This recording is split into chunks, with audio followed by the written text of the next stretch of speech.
Hi, my name's Alex Copeland and I work with Richard Fairburn and the Online Success Model team, and this is our course on Facebook marketing. Paid traffic campaigns. In this section, I'm going to be defining paid traffic campaigns in two different forms. Now, I can pay to boost the post, or I can pay for direct traffic to my target website. Please note that I'm presenting that information in that order deliberately. Boost posts first and then pay for direct traffic, and there's a reason for this. The thing is, if you can't master Facebook's paid traffic to your page posts, then it doesn't make any sense to pay for it directly to your website, as you could end up spending a tremendous amount of money, time and effort and have very little to show for it if it doesn't go right. It's better to boost the post in a strategic way, that way you can understand what kind of content connects with your intended audience. Once you know this, then you can drive traffic to your website.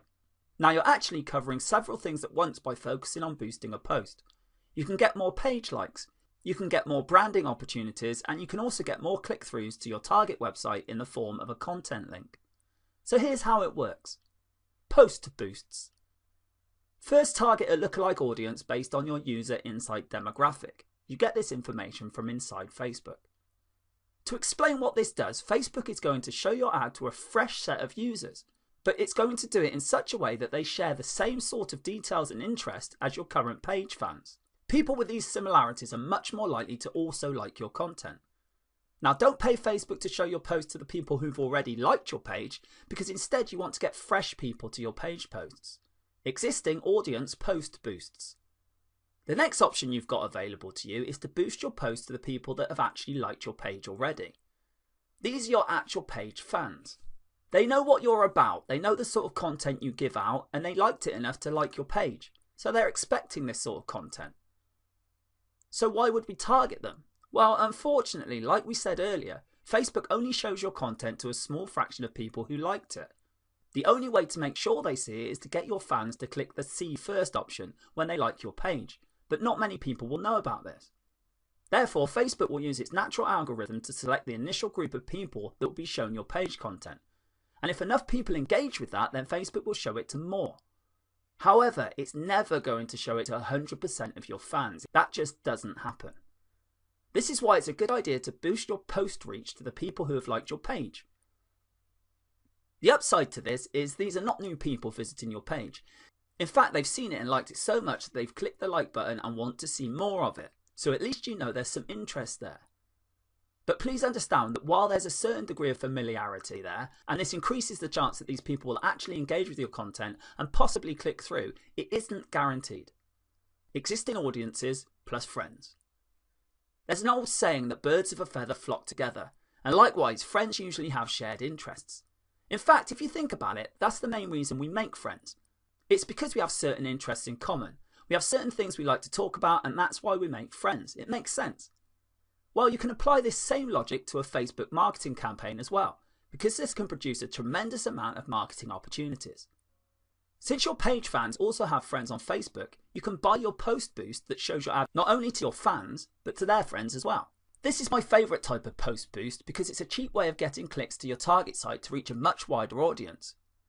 Please understand that if your page has a fairly small number of likes, even if you boost post after post, you'll only have this very small base to work with. Now, if you expand that base by including your existing audience plus their friends, you now have a lot more people to work with. You can spend with a certain level of confidence because you know that their friends usually have shared interests and will be interested. This translates to possible cheap clicks to your target site.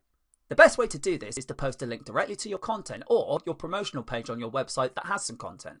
This way, when someone clicks through, they go straight to your website. They can read your text, but the text should call them to action. This is the cleanest way to get direct traffic cheaply using post boost, targeting your existing audiences and their friends. Direct traffic to your target site. The next option is to promote a target URL directly. This doesn't show a post from your page, instead it goes directly to a target website and it goes along with a picture. This is a direct traffic option from Facebook, and to become successful with this you have to use the lookalike audience based on your engaged user insight data.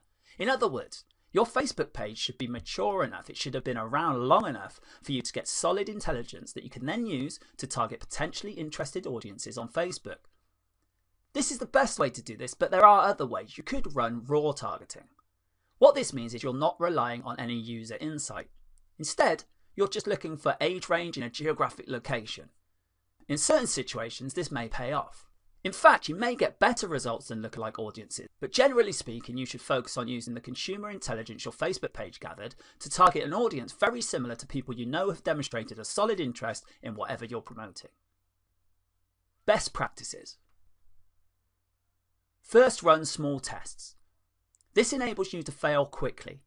People who really know their way around Facebook run campaign after campaign after campaign until they're able to connect the dots and come up with one that actually works. This is why you need to run small, cheap tests so you can easily see which campaigns are working out and which ones have failed. Next, make sure your budget is low. A few dollars a day for 7 days a week is good enough to see if an ad has potential, so you can run several ads at once and not spend a fortune. Next, focus on what works. Now let me tell you, when you run many small tests, the winners will stand out. Either they get the clicks or they don't. That's the bottom line. However, at this stage, we are not just looking for clicks. You're not just looking for an ad campaign that gets a lot of attention. Instead, you're also going to be looking for an ad campaign that actually delivers conversions. You have to set up your Facebook pixel to your target website so you can track whether traffic from Facebook went all the way through whatever funnel you have in place. I'm not just talking about traffic produced when people click on your link and they go to a content page and then leave. That's worthless. That's not going to help you. That traffic has to go to the content page, then to the sales page, and eventually make it to the shopping cart or buy button. That's when you know your campaign actually has traction. Focus on what gets a high click-through rate compared with the conversion rate. However, to get there, you're going to have to burn through many different ads. This is not going to jump out at you. It's not going to be obvious. It is not going to be easy. But once you've identified that ad and you've fine-tuned it, you can scale it up. That's how this works.